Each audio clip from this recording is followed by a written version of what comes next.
साथियों, आज की क्लास के अंदर अपन बात करेंगे कुछ उपकरण या इंस्ट्रूमेंट्स की जो नॉर्मली यूज होते हैं, इनके ऊपर क्वेश्चन बनते हैं।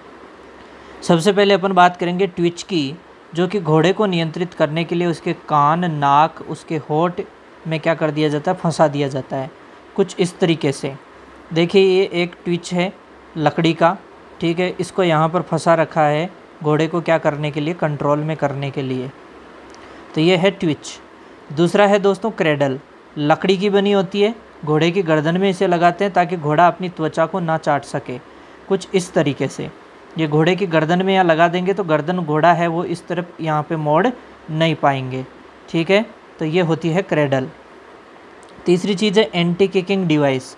एंटी किकिंग यानी किक लगाने से रोकती है, तो जानवर को लात मारने से रोकती है, और मेनली कब, दूध दोहन के समय इसे काम में लेते हैं, जैसे गाय वगैरह में, ठीक है। तो एंटी किकिंग डिवाइस, ये एंटी किकिंग डिवाइस है, ठीक है दोस्तों।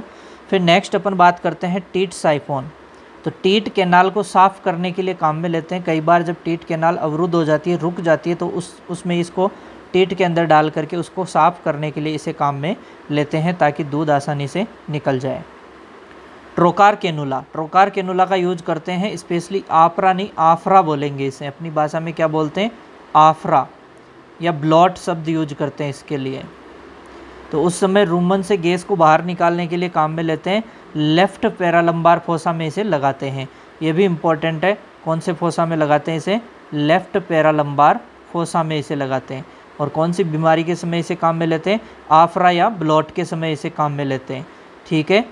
चलिए इसकी फ़ोटो दिखा देते हैं। ये रहा आपके पास ट्रोकार और ये कैनुला, और ये देखिए यहाँ पे इस जगह पे ट्रांसफर प्रोसेस लंबर वर्टिब्री, यहाँ पे क्या करते हैं, लेफ़्ट साइड में पैरालंबार जो फोसा है, ये लेफ़्ट पैरालंबार फोसा है, इस जगह पे यहाँ पे इसे क्या कर देते हैं, लगाते हैं, और यहाँ से आप उसकी जो गैस है वो पूरी निकाल देते हैं।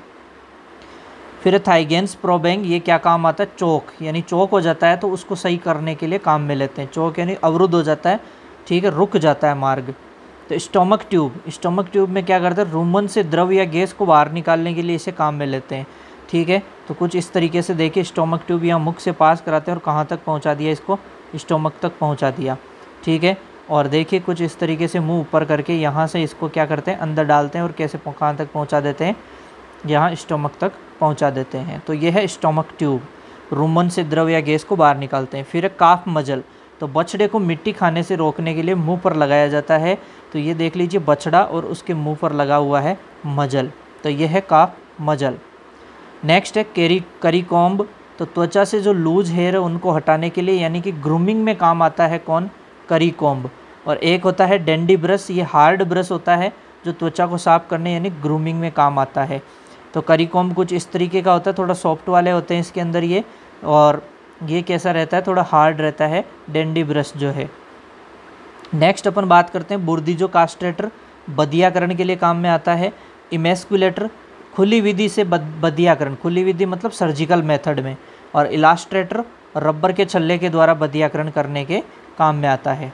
तो यह आपको पता है, पहले भी फोटो अपन दिखा चुके हैं, बुर्दीजो कास्ट्रेटर है, ठीक है। और यहाँ से अपन रबर की विधि वाला कौन है, इलास्ट्रेटर है, ठीक है। तो रबर के छल्ले ये रहे, रबर के छल्ले यहाँ से इनको डाल देंगे उनमें, तो ये इलास्ट्रेटर हो गया और ये इमेस्कुलेटर हो गया, ठीक है दोस्तों। तो ये कुछ उपकरण थे, सर्जिकल उपकरण जो अपन ने देख लिए, ठीक है। कुछ सर्जिकल उपकरण हैं जो अपन ने देखे इस क्लास के अंदर। Okay, thank you.